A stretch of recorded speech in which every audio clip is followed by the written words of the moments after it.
Wow, it's early. I was up really late last night. I posted a really shitty quality video.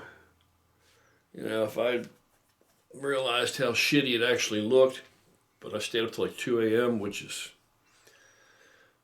just crazy late for me. And we are, for whatever reason, completely, totally swamped at work right now, which is a great thing because I can make a lot more money. But uh, I don't know. It's unusual this time of year. Anyway, whole point is I'm tired, beat, and I got to get out of here and get to work again.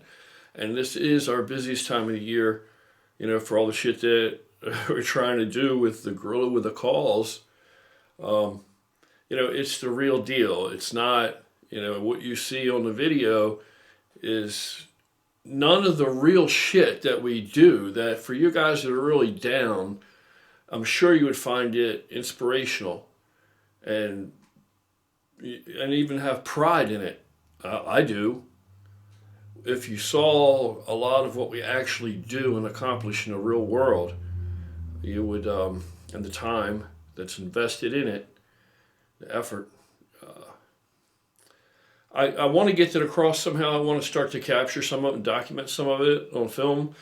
But it's like really a thin line. It's a very, very thin line because I don't want to cheapen it or exploit it. So, what do?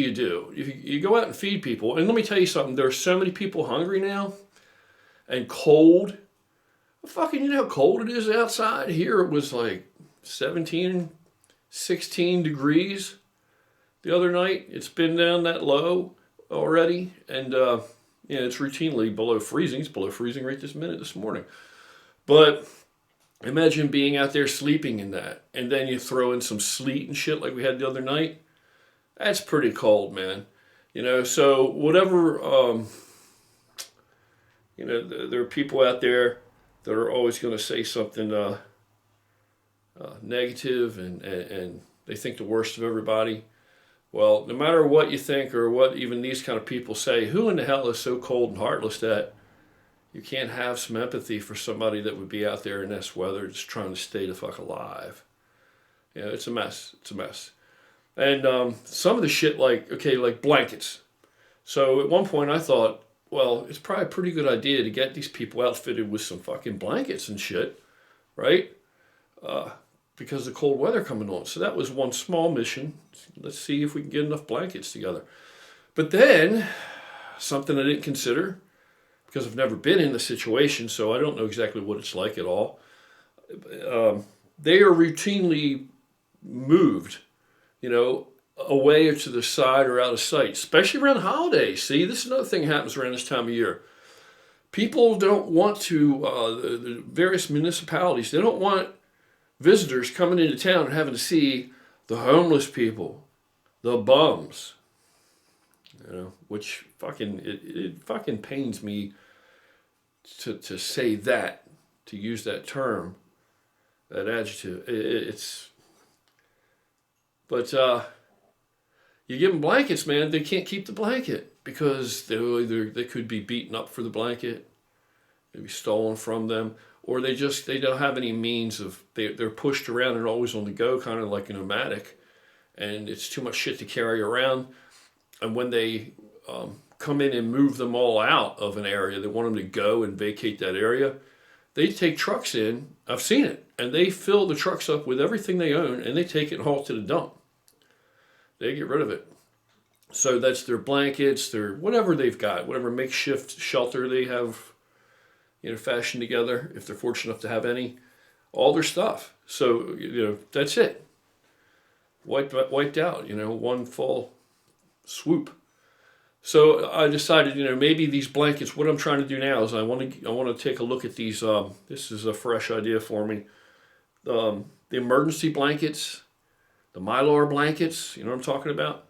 Because they can fold up so small, but is that really going to do anything for them? It maybe, I don't know. Maybe you can use it. You can put it up somewhere to block out some of the wind or the weather if you're not sleeping with it wrapped up.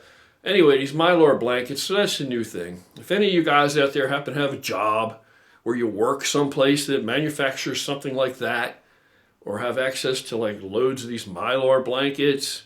You know, yeah, I'm reaching, I know, but anything's possible. There's enough of us now that somebody probably can almost fit any criteria we can come up with, all right? So anybody has a connection with these Mylar blankets, the best deal we can possibly get or whatever, please let me know. And I don't know, there may be problems inherent with that, but that's the route I'm thinking. So, and then now, you know, with the escorting elderly people shopping, what do? You film that? You know what I mean? And then it looks like, you know, that you're not sincere, and you're only doing it because you have a camera with you. And it just puts people off. And you're first meeting a person, they're trusting you, putting their faith in you, you know, and they're very grateful. They have a lot of gratitude. But what do? Stick a camera in their face? Oh, by the way, we got to film this for my YouTube channel, you know. And then if you go visit people, you know, it's these retirement communities or these homes. Now, I saw this guy, I got onto this because I actually saw an advertisement. If you go on to, like, I'm not a big Craigslist advocate. I mean, if you're looking for something, you can probably find it there. We sometimes look for pieces of farm equipment and shit there, small pieces. But if you look in, like, the help sections, there are tons and tons of requests for help. And yes, I'm not so naive to believe that every one of them is legit this time of year. I'm sure there are a lot of people in there that are, you know, asking for whatever around Christmas time for their families or what have you, that there are people in there that are scamming. There's no question, but there are people in there that are legit people too. So how do you know who's who? That's very time consuming if you think about it. Small little core group such as ourselves. How do you investigate, you know, where's the time coming from? Anyway, so there's that, and you know, what are you going to do, take a camera to somebody's house?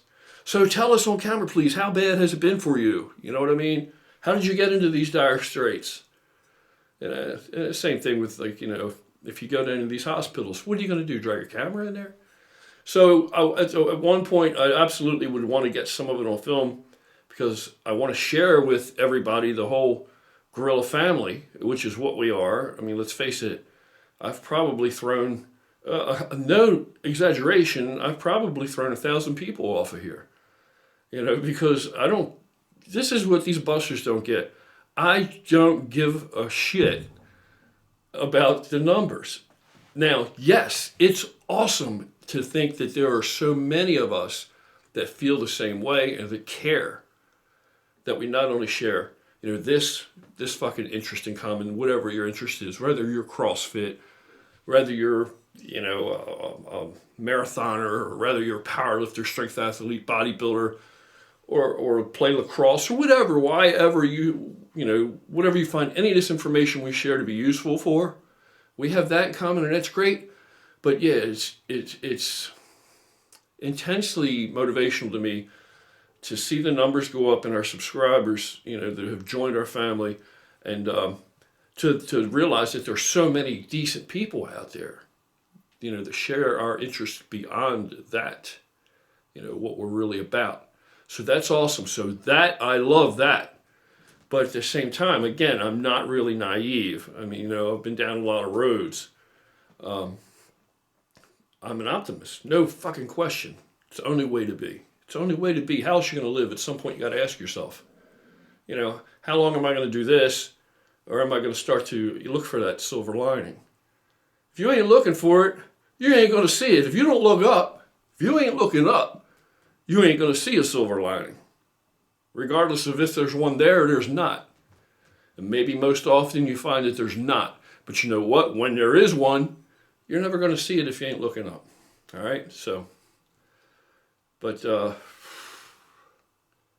far as just sheer numbers, just to see the numbers go up, you know, and it actually makes me a little apprehensive when I see the numbers jump a little bit.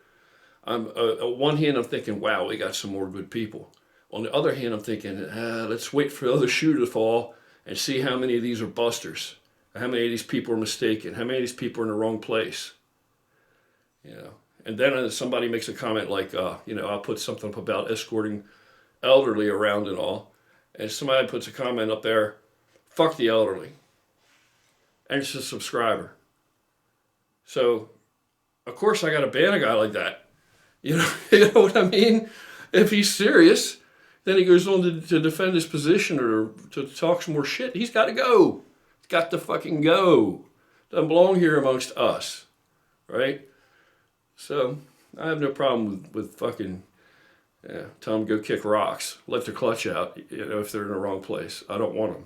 Don't give two shits about those numbers. So that's the thing with Gorilla with a Cause. The really good thing, the cool thing is it's fucking genuine. It's genuine. No matter who wants to try and copy us. I wish the fuck they would copy the shit we do, not just the things I say. And there's people that are doing it, if you've noticed. There's motherfuckers stealing straight up from me. You know what I mean? But they're not stealing all of what makes it great. They're just stealing little bits and pieces, They're stealing little things I say, or they're stealing, little things I talk to a fucking skeleton around Christmas time about how skinny he is. I'm trying to put some size on him. The next thing you know, somebody else is talking to a skeleton about how skinny he is, right? I mentioned Boston Lloyd in another video that 14 grams, that's a ridiculous amount. Sounds like it's synonymous with death to me. And somebody else makes a video saying 14 grams seems like death. Pretty coincidental. But, and there's others. Now there's people, everybody wants to be a family and talk about brotherhood. Well, the thing about real brotherhood is if it's there, it's there. Somebody doesn't necessarily have to point it out and tell you it's there, And I talk about it just because I'm just acknowledging that it's returned. You feel a sense of brotherhood and a sense of belonging. I feel it, the other way through, both of us. It's an exchange. That's the difference with us. You guys help me, I help you, we help each other, we help outsiders. That's the difference with us. Okay? I'm not, my wallet's not getting fatter. My wallet hasn't improved since we started this, because before we spent a lot of our own money. As much as I could do. I spent, right? Now, if I wanted a brand new boat or something, I could get a brand new boat. Wouldn't be able to do any of this stuff, Without all the YouTube, without ever having done any of this, I could still have gotten a boat. Wouldn't be able to do all this. I used to have a whole bunch of really cool cars because I turned wrenches. I had cool motorcycles. I've had crazy shit, dude. I've had fucking cars like, I'm into hot rods. I don't have time for that right this minute. I could go out and buy something like that if I didn't do all this. Now, I'm not uncomfortable. I'm not hurting. I don't need all those things. All those things, if I have X amount of money and I can try to do some good with that because it's expendable, I can put it out and try and do good with it in the world. Or I can spend it on another fucking object. Something that just is a distraction. Well, I already have a great place to live. I love it where I'm at, so I don't need distractions here. I needed a lot of distractions when I was in like the suburbs or outskirts of the city. I needed a lot of distractions there. Here I don't need it, so I do what I do because I feel it's the right thing to do, and I just appreciate everybody joining us. But that's the thing with brotherhood. You don't have to point out to somebody that it exists. If you're a part of it, you're a part of it. And we exchange things here. We help each other and everybody else. Anybody that needs help, we try and help. Can't help everybody. Not everybody's receptive to help. Not everybody's far enough along yet that they really don't know what they need. So if you offer them help, that may not really help because they're still have a foot in both worlds. All of their suffering is self-inflicted, and they want to enjoy whatever entanglement has gotten them, into that side, that the proclivity or whatever their behavior is that's causing them in certain circumstances, not all, certain circumstances causing them a lot of grief. But while they're enjoying it, and they only really want it to be over when the aftermath, right? When they're suffering for what they just did until they can do it again or something along those lines. So on the one hand, yeah, please, I don't have any more money now, blah, blah, blah. On the other hand, as soon as they get some more money, they don't need that help now. They need to go out and get high or get drunk or whatever their fucking shit is. So, not everybody's in a space in their life or in their reality where you can help them. I agree with that. I've had people make that point to me, but not really very eloquently. They've just said, I'm not giving money to some bum. What are you going to spend it on drugs or alcohol? Well, if I don't know that, I don't know that. Anyway, I just wanted to throw it out there that there's a lot of stuff that we actually do that we really accomplish here. So, if everybody else now wants to start talking about we're a big family and go out and help people and take up for each other and all that, that's fucking awesome. If you mean it, that's awesome. If you can live it, really live it. And another thing is that it cannot be an excuse for your own bad behavior. You can't allow someone's bad behavior, and you being a witness to that bad behavior, to now sanction your bad behavior in response. Do you understand? In other words, if you see a transgression or something that you're not comfortable with, and you decide to become involved. Now, if somebody is attacking someone, somebody put their hands on someone, once it gets to that, once the situation is escalated to where someone's putting their hands on someone else and it's not a welcome type of thing, right, then situation like that's very touchy. It could very easily go down a number of ways. But if it hasn't gone that far, it's just somebody's being rude, that's not a license for you to be rude because you're no better than they are then. You're no better than they are. You're not allowed to be rude, but I can be rude to you to teach you the lesson not to be rude. No, that doesn't work. Sorry, it just doesn't work. It just engenders bitterness and shit like that. You're basically becoming a bully yourself because you're just in a position where you believe you can physically control this person's behavior through the same bad behavior that you're offended they exhibited to someone else, and so that makes you a bully, And we're all guilty of it. I fucking have done it. I slip and still do it. All right? I say stupid shit. I mean, I'm an emotional, living creature. I fucking knee-jerk reaction, Somebody will say something stupid, and I'll say something stupid back to them. And it's, just a little more authoritatively. And it's completely wrong. And you know what? That shit is weak. Because it belays that you're not in control. That you're not in control. You're not in control of that situation because you ain't in control yourself. You ain't in control yourself. How the hell are you going to control another person's situation? You ain't controlling anything. You control this way. You reach people through this. Not through offending, Not through macking down their rudeness with a greater and harder and more dominant rudeness. That's not how you reach anybody.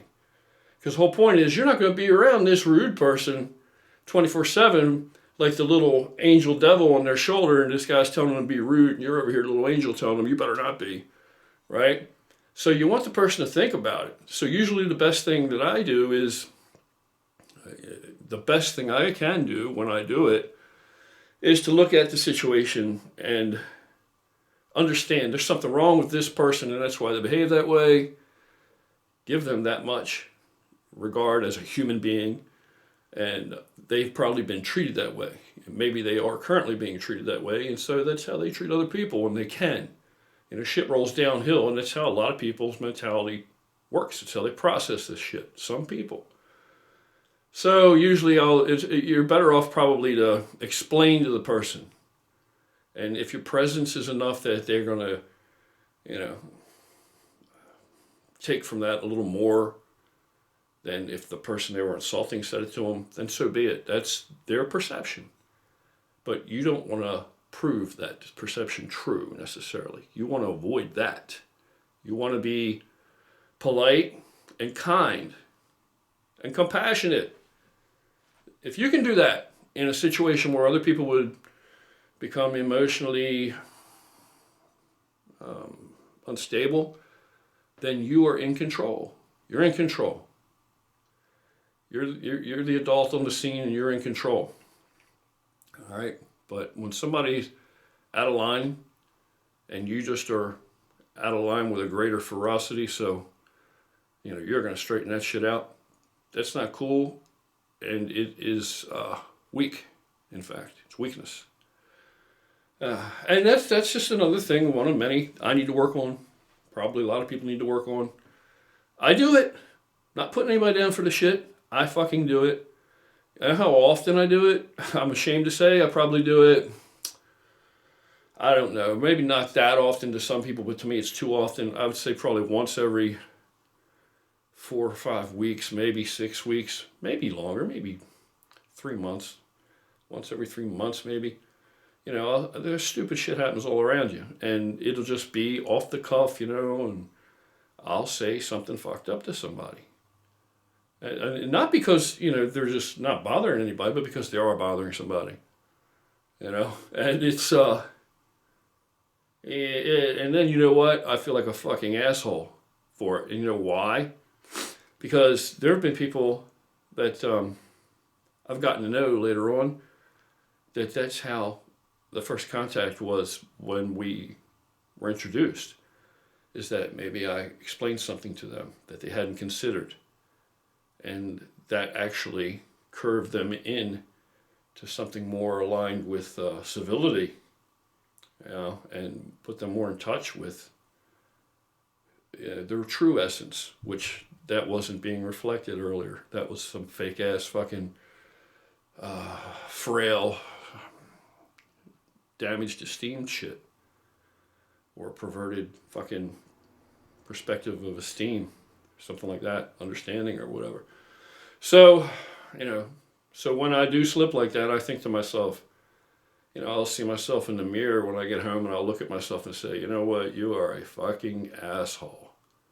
Because if that person's never had any contact with me, that's the only contact that they've ever had. And how do I come off? Like a fucking dick. And then I gotta hope I see the person again, which has happened, if it was somebody in the gym in particular. And then I apologize profusely. Like, dude, I am so fucking sorry, man. That was not cool. So, what are you gonna do? We're just human. We all fall short. We all make mistakes. Just want to throw this out here, just a little update. It's what's been going on. I'll get a lot more stuff posted now. It's just that Christmas only a couple days away. Merry Christmas, everybody. I will be seeing you much sooner than Christmas because I am going to get a bunch of shit posted. I've got stuff on film that's just not even posted yet, that it isn't edited. I know you're thinking, what fucking editing do you do? Not a hell of a lot. But I have stuff that's already shot, man, that I haven't gotten up. I just haven't had the time. So I'm going to catch up. Trust me. I'm always catching up. I'm always behind. Hell, I got shit at the post office. I haven't even been to the post office yet. A guy contacted me and said, what's up? Are you going to spend this? Are you going to cash this fucking check? It's been there like over a month. I'm like, what check? It's at our P.O. box. We always go and ship things. So she goes a couple times a week, a few times a week, probably 3 or 4 times out of 7 days. She'll go ship out things, right? But we don't check the actual little box. I mean, just have given up on that a long time ago. Nobody sends me anything like that. So I guess there's the check sitting in there. So I appreciate that. And